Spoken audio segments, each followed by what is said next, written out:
ចូលរួមសោកស្ដាយអបតវិទ្យាហេតុរថយន្តធ្លាក់ចូលទន្លេស្លាប់2នាក់របួស2នាក់និងបាត់ខ្លួនម្នាក់កំពុងរករោគនៅខេត្តកំពង់ចាម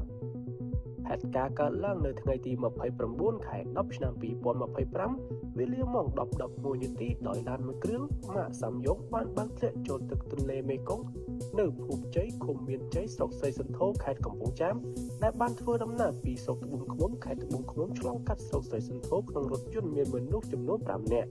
គិតមកដល់ត្រឹមម៉ោង 17 នាទីក្រុមការងាររុករោគរបស់គណៈបញ្ជាការឯកភាពបន្ទាប់បាលខេត្តកំពង់ចាមបានរកឃើញរថយន្តនិងបានអូសយកមកចាំងទន្លេ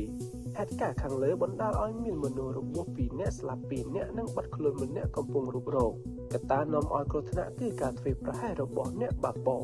អភិបាលខេត្តកំពង់ចាមអាយដាមអ៊ុនចិន្តាបានចូលរួមសោកស្ដាយចំពោះក្រុមគ្រួសារនៃសពរងគ្រោះក្នុងឧបទ្ទវហេតុរថយន្តធ្លាក់ចូលទន្លេ